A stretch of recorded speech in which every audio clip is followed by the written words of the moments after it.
Hi, welcome to Straight Talk. As we continue to deal with this opiate epidemic in our country, we have to begin to look at ways of helping people. What's the best treatment? Outpatient, inpatient, detoxification. How do you know what's the best one? How do you know if a program's even a good program? So today on Straight Talk, we're going to really kind of walk through with you, how do you know? How do you make those distinctions? And we've got some great people, real experts with us to help guide us through. Dawn Jennings is the executive director of a brand new residential drug treatment program called Awakenings Recovery Center, which is in Hagerstown, Maryland. Yes. Welcome. Thank you. You're going to really help us do that. And Nick Alba, who's director of license and compliance with Amatus Health. So Nick knows everything about how to make sure a program is good quality. How do you know that they meet all the standards? So between all this, hopefully we can share with you how to find a good program, because everybody knows somebody that needs help. And hopefully after this show you'll be able to get that. So Dawn, let me start with you. I guess congratulations. Thank you. You're ready to open up a brand new program. Yes. So you've been doing this for a long time. You've been in this field a while. Yes. Maybe you could help explain when someone calls and says, I've got a drug problem, or my son, my daughter, my spouse has a problem.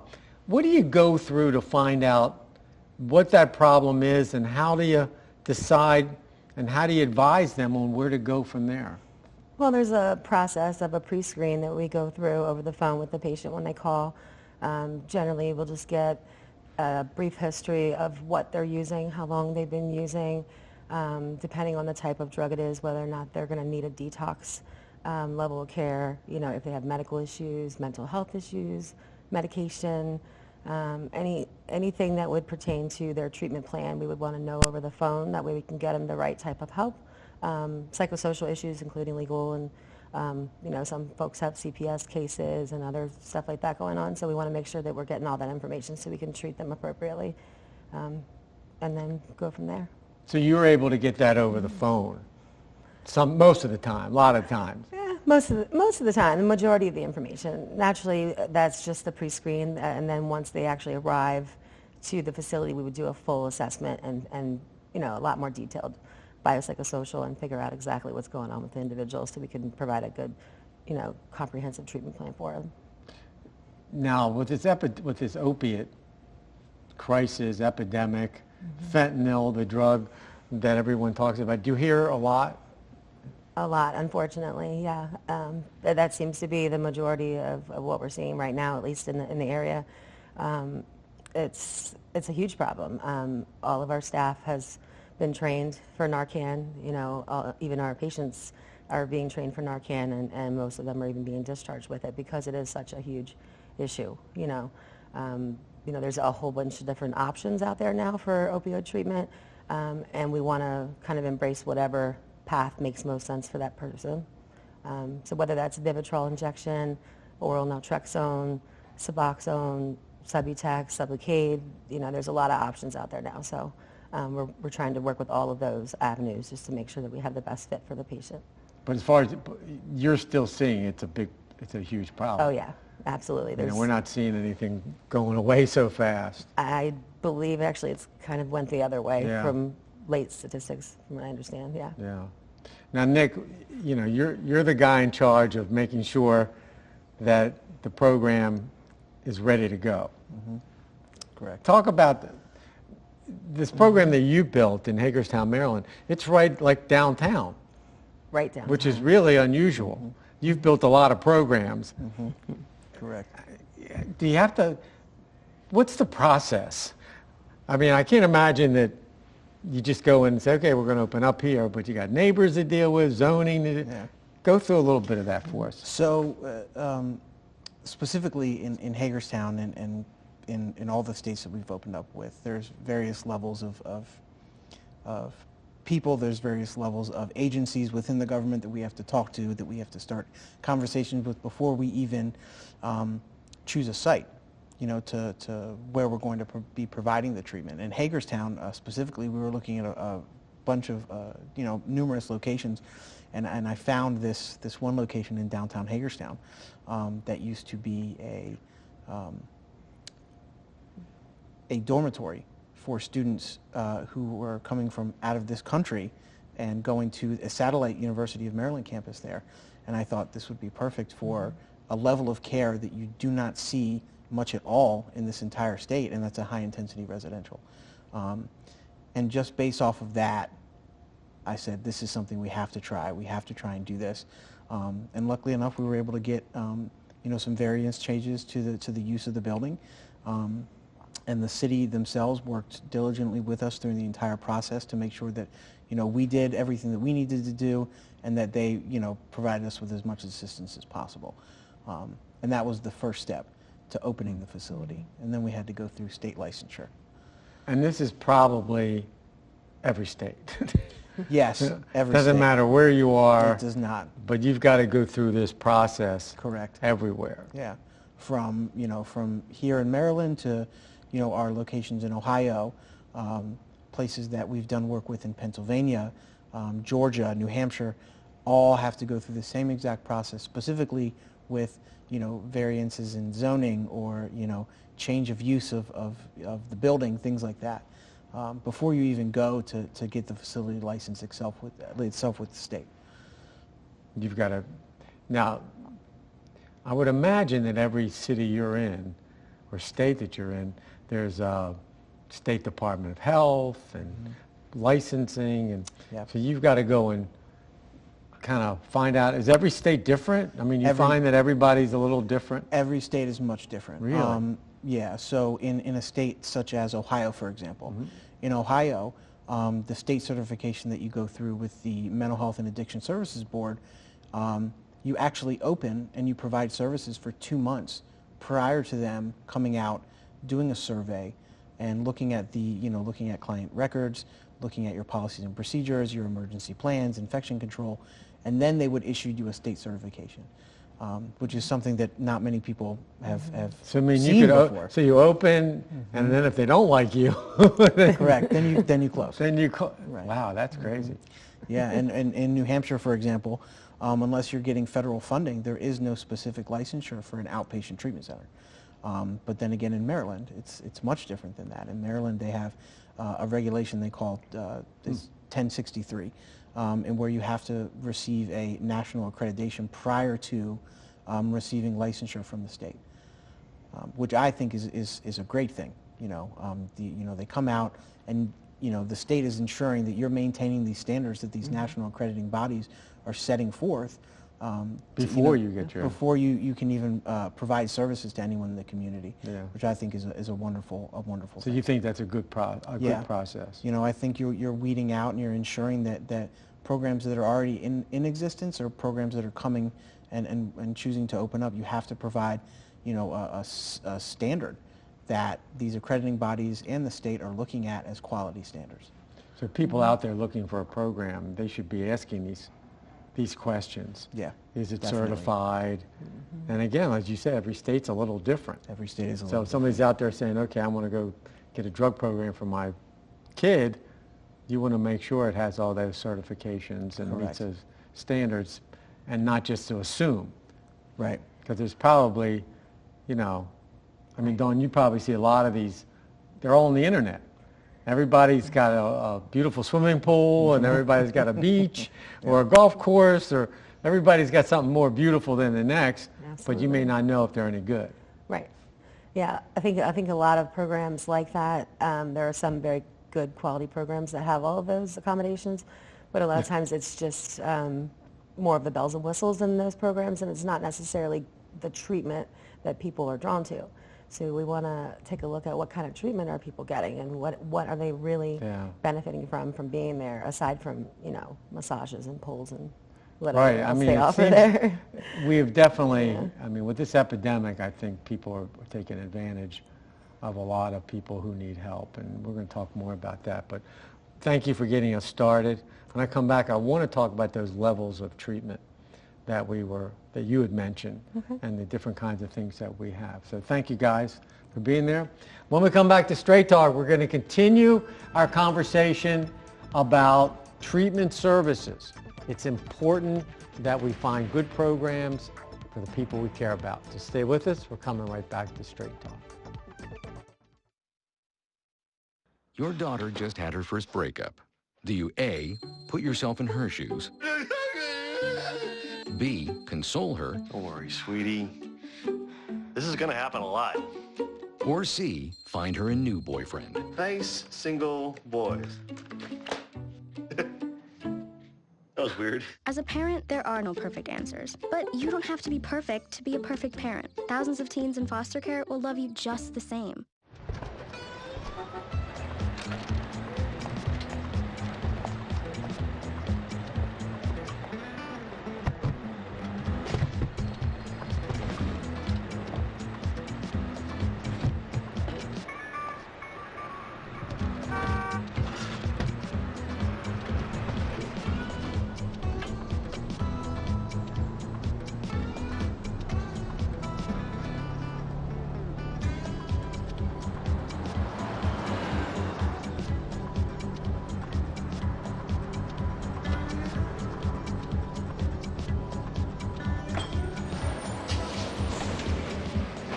It's a short ride from your neighborhood to your naturehood. Find fun activities to do, like boating and biking, or camping and hiking, plus much more. To find a neighborhood park or green space near you, visit discovertheforest.org. Don't allow your weight to threaten your health or control your future. Excess weight or obesity can cause emotional and physical health risks. But you can take control. The Your Weight Matters campaign offers free resources and tips to help you measure and understand your weight. Take the Your Weight Matters Challenge. The free toolkit prepares you to speak with a healthcare provider about your weight. Your weight does matter. Take the challenge and take control today. Hi, welcome back to Straight Talk. We're talking about drug treatment, opiate epidemic. We're talking about how to help the people that we care so much about. And we're being joined by Dawn Jennings, who is the Executive Director of the Awakenings Recovery Center in Hagerstown, Maryland, and Nick Alba, who's Director of License and Compliance with Amatus Health. We're learning about different levels of treatment. How can you best find the best program for the people you care about? So we're going to keep our conversation going. Dawn, you were mentioning, we started by talking about how do you decide outpatient, inpatient, detox. Give a little thumbnail of what that means. You know, for somebody that would get outpatient, they call and you say, well, I think they could make it an outpatient, or someone needs detox. Right. Who needs what? So it really is based on ASAM criteria, which is a very specific criteria that we look at, you know, all the dimensions of an individual's life. So we look at all the areas we talked about earlier, whether it's if they're going to have any potential for withdrawal, if they're going to have complications that are due to medical, any mental health or cognitive type issues that are going on, what does their social environment look like, what does their recovery environment look like, what kind of supports do they have in the community, their family, their peers, that sort of thing, to see whether or not they would even be a success in an outpatient setting. So outpatient is kind of like the least restrictive, I guess, you know, where they come a couple nights a week or a couple of days, something like that, like counseling. Right. So you can do individual counseling, you know, which could be the least is once a week for like an hour, up to 9 hours, and then intensive outpatient is anywhere from 9 to 20 hours a week, combination of group and individual, and then PHP would be above 20. And those are all considered slow outpatient. down, go back. Got to slow her down here, because this is important. So you've got outpatient up to 9 hours. Then if you go more than that, it's be considered intensive outpatient. Is that? That's correct. Up to 9 to 20. Now this day or night or day or evening, I guess. Yep, it could be either. So that's 9 hours to? Up to 20. To 20 hours. So if somebody's in counseling, it's considered intensive outpatient. Right, if they're doing that many hours, yes. Now, is that for somebody who's got a more serious problem? Is that how that works? As opposed to an outpatient person, yes. But it kind of works both ways. So if someone gets an assessment done and they start off in intensive outpatient and they're doing well, they step down to outpatient. If it's someone that is just kind of just starting out and they're not quite meeting certain criteria, they may, only need that regular outpatient level of care and never step up. Or maybe they will, and then they may have to step up to the next level of care. And then, there's even partial hospitalization, which is above that. And then, of course, you get into the residential levels of care. And when you say, explain the part, because when you say hospital, that's like all of a sudden you have different thoughts of... So partial hospitalization. Partial hospitalization. It's not a hospital. It's just basically you have to have about 5 hours of care per day. Okay. And so it's a higher level than intensive outpatient, but you don't necessarily have to stay there. It's not an inpatient setting. So you could come there during the day, but it's got to be 5 hours a day, but you can sleep at home or somewhere else. Yeah, and there are programs out there that offer the sober living component with that. So there's some places that you can go to their program and then also stay there, but that's not necessarily a requirement for the level of care in all treatment centers anyway. Okay. Yeah. And that's more intensive. And then ultimately you get, residential? Right, so there's the 3.1 levels of care, and then there's what we have, which is 3.5 level of care, and then even higher there's 3.7, and then there's a 3.7 withdrawal management, which is the detox level of care. So there's many different levels that you can go through. So at Awakenings, we would generally see folks stepping down from a 3.7 withdrawal management or a regular 3.7 level care, and then we provide that next step, and then we'll refer them down to the next level, and then however that looks for their journey on their recovery process. So we're kind of in the middle. And detox seems to be, if somebody's hooked on heroin or fentanyl, do they need detox? Would you recommend that? Absolutely, they need detox, yeah.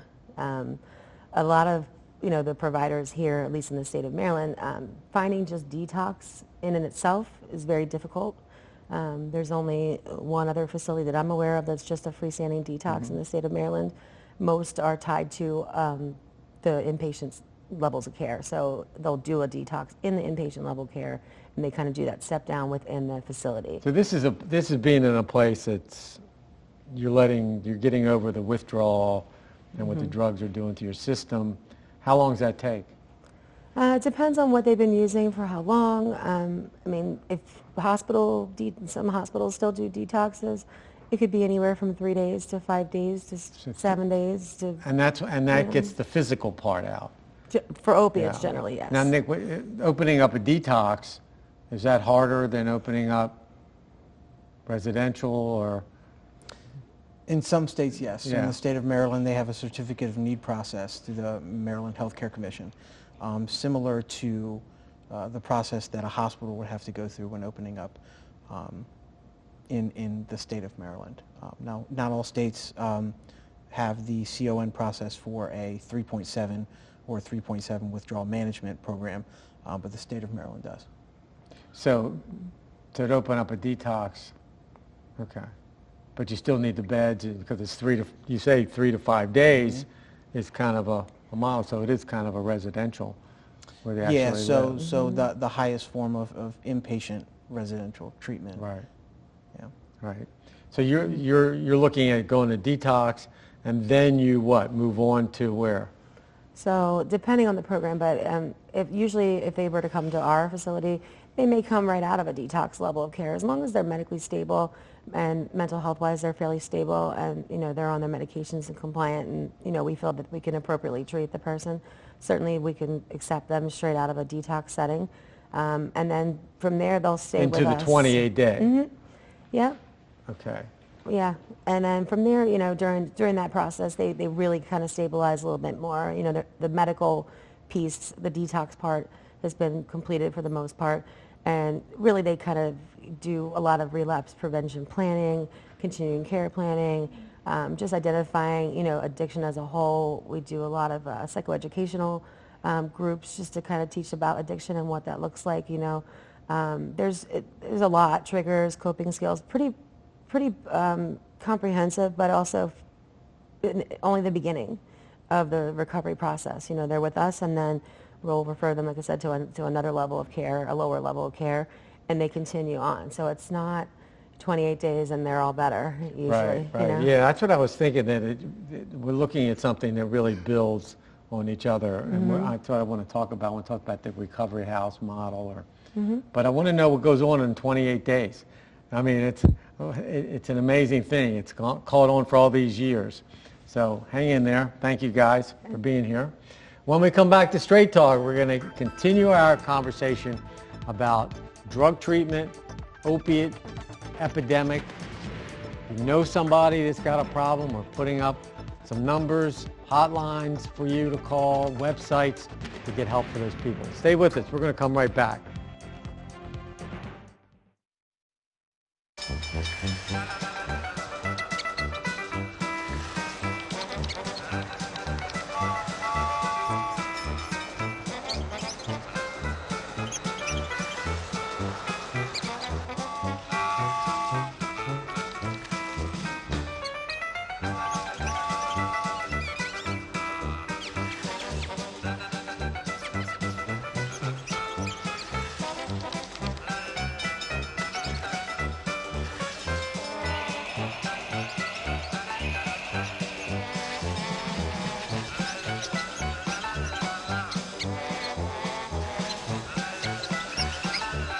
Will spend 15 minutes watching online videos like this one.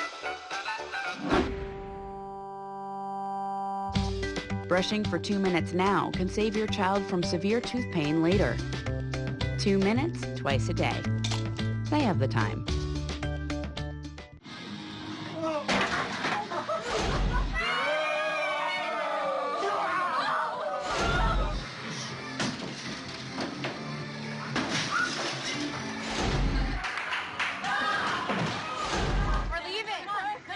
Most party fouls are pretty dumb. But if you decide to drink and drive underage, you could lose your license and your freedom. Underage drinking and driving. The ultimate party foul. There's one thing you can never have sex without. It's not something you buy. Or something you take. In fact, there's only one way to get it. It has to be given to you, freely. It's consent. Because sex without it isn't sex. It's rape. Consent. If you don't get it, you don't get it. It's on us to stop sexual assault. Learn how and take the pledge at itsonus.org. Hi, welcome back to Straight Talk. We're talking about drug treatment. We're trying to give you the information of what's outpatient, what's inpatient, what happens. How do you know what's the best treatment for the person you care about or for yourself? And also how to make sure that the programs you look up on the internet or you go visit, that they meet the qualifications to make sure it's a good program, because it's so important. Some are expensive. You don't want to waste your time. You want to make sure it works. And we're talking with Dawn Jennings, who is about to open a 54-bed residential program in Hagerstown, Maryland called Awakenings, and Nick Alba, who is the Director of Licensing and Compliance with Amatus Health, who have treatment centers in many states. 4 states? 3 states? 4 states. 4 states. 4 states. So they know what they're doing. So welcome back, you guys. Thanks for hanging in there. Nick, recovery houses. We used to call them halfway houses, I guess. That seems to be really growing. What are they? So recovery houses, halfway houses, sober living, Right. are forms of structure for individuals who are in early recovery or trying to sustain long-term recovery, and living in houses with people just like themselves, right? Where there's rules they have to follow to allow them a semblance of structure to get better.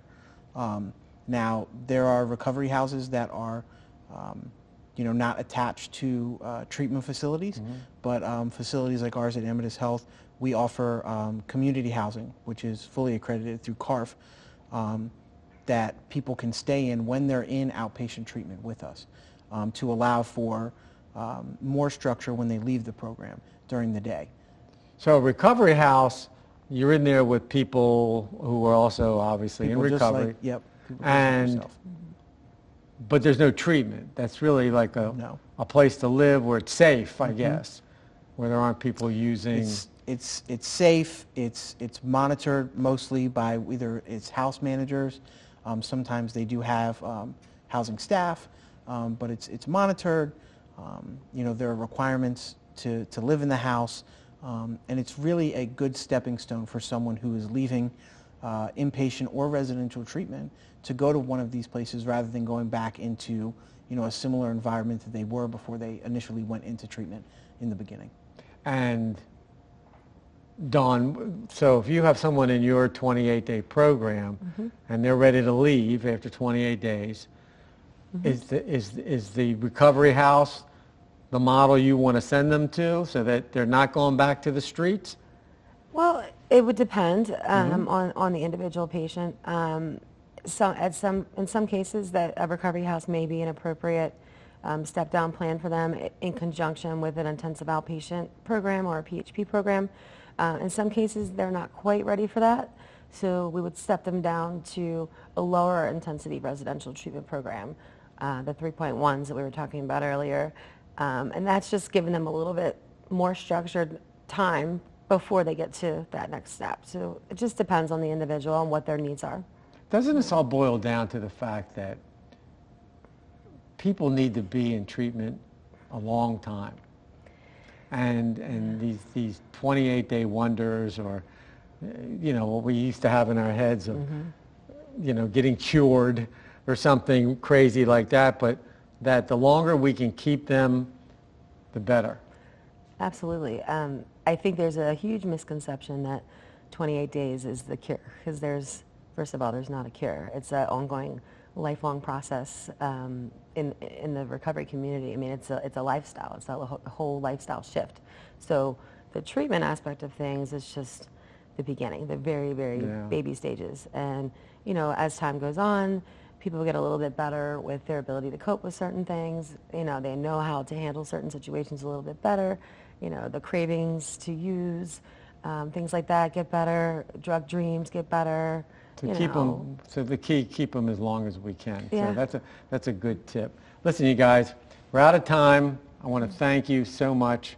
Great information. Again, we hope you're watching and that you find the programs you need. Amatus Health, great programs. There are lots of numbers up there for you to use them. But look in your own areas, your own neighborhood. Nick told us what to look for, and Dawn told us how they work. Hopefully, if there's someone that you care about, or yourself, you need some help, please take the time to help yourself and get the help that you need. And if there's someone else, help them too. So I want to thank my guests. I want to thank you for watching Straight Talk, and we'll see you next time.